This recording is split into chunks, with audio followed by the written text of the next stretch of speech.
Hello! We're just announcing that we've just updated our Trade and Commerce publication product as of today. We've added a few little extras. One of those is one of the pages of ads have been pulled out, and we've put in two more work in progress star maps that were part of our development process, which was going to add a few more systems and some more Anderson lines to Universe 2. And we've added a Excel spreadsheet, which I'm going to show you in a second as well, which contains all the system data that was in the tables of the books, as well as those for the new maps that we've uncovered, at least the coordinates, and provide you some basic tools for interstellar navigation, just to make your life a bit easier. So in terms of the publication, we'll go near to the end. We've shifted a few pages around, but the extra page for the star maps is here, and these were just the two handwritten ones where you can see the pencil work where we were adding some additional systems that weren't found in the earlier version of the publication, with a bit of explanation. Obviously, all the star maps for Universe 2, because it was a development version as we explored new ideas and mechanics. They were all hand-drawn. So that's that part of it. What we'll do is go over to the Excel spreadsheet that we've provided. And here it is here. There's a couple of different tabs. So I'll just walk you through, starting from here, from the back. Which is obviously the system data. This is collated from the material on the tables of the book, and includes some of the systems with nothing apart from the coordinates that were found on the new development maps, but we've included them here for completeness sake. We've also taken the coordinates of these and tried to use Excel's scatter plot chart function to generate a digital map, which is obviously X along here, Y coordinates, and Z is obviously looking into the screen, but you'll notice that we've managed to do with the labels the Z axis coordinate along with the name of the system there. In a later revision, we'll hope to colour these stars based on their spectral type that we know of, but for now we thought we'd do this. That gives you a nice map that you can extract and use, that's better than our hand-drawn ones. Bear in mind, these are not all the stars that were probably going to be present in Universe 2 if we continued forward with it, but these were the ones that we were planning to use at the time.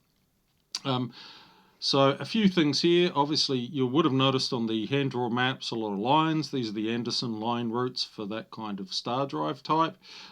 We've listed those pairs for those routes here. Obviously, we didn't manage to, with the plot, show the lines on here, so you might need to hand draw those in application if you take this out at the moment, or just simply hand draw them on a printout.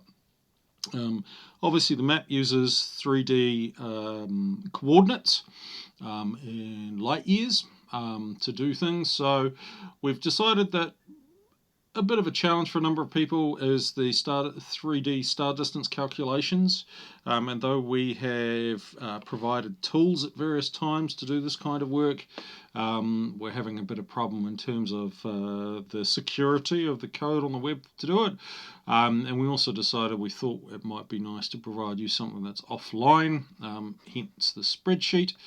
So there's the basic star distance calculator here. These yellow areas, and it pumps out the distance in light years. You could use this for other units other than light years if you choose to do so. If you wanted parsecs or any 3D distance calculator will do this, but the real power behind the spreadsheet, apart from the fact that it shows you obviously the map in a digital form combined from all those development maps, is this actual travel time calculator. So it's very similar to the star distance calculator in terms of it has it here. at the top. But what it does is for Universe 2, it contains the two major hyperdrive star drive types, the conventional and the Endorian, so that you can calculate your travel time in hyperspace from one star system to the other. And it also covers for conventional hyperspace, because they're obviously impacted by hyperspatial conditions and how good your pilot accuracy is. There's some variability. In fact, you can see I've used two maximum suggested values, which we've talked about here, into these figures for these two in terms of what that duration is. That may obviously, in game mechanics, be present the problem that you may run out of power before you get there, meaning that you have to emerge early. So there's some risks with conventional hyperdrive between two star systems. So you obviously want a good pilot or good navigation tapes, and avoid conditions. So the complexity that we don't discuss in this product, or in fact in much of the other products that we have at the moment. We'll talk about that later. So the conventional and Endorian hyperdrives do exist in the modern FSpaceRPG universe as well. This spreadsheet specifically designed for how they work in Universe 2. It can be a proxy for 4. At a later date we'll release something specifically for 4 with its star maps and the considerable variety in terms of Universes 4's complexity with regards to things like GM hyperdrives, the governors on drives, and some of the differences between the Aliens implementation on it, and things like pulse warp drives as well. So to use this, as you can tell, I've just plunked in 2 stars. We've just color coded this to help you sort of see where your input values are, and just made sort of some color backgrounds to make it easy to refer to figures.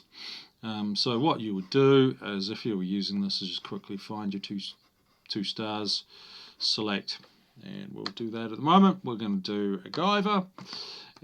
We'll put that in where Falcon is. Okay, this is extremely long range. Probably most ships are unlikely to do this. Some, maybe with a grade 6 drive and a lot of power and fuel, might be able to do this in one go, as an example.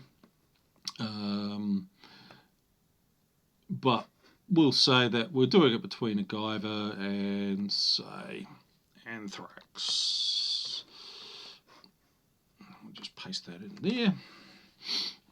And there we go. So that's still quite a distance of just 26.5 light years approximately. But there we go.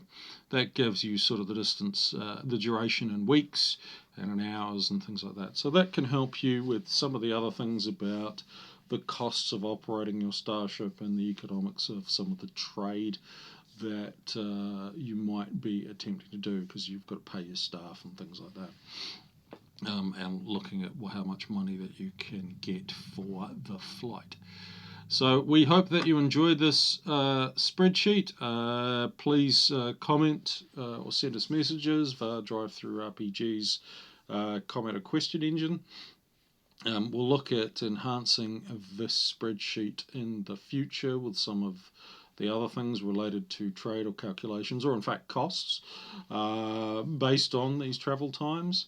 Note that these travel times are only for the hyperspatial journey and not for the sublight travel from once you emerge back into real space and need to travel to, say, an orbital starport or a ground facility. Those are not catered for in these duration times.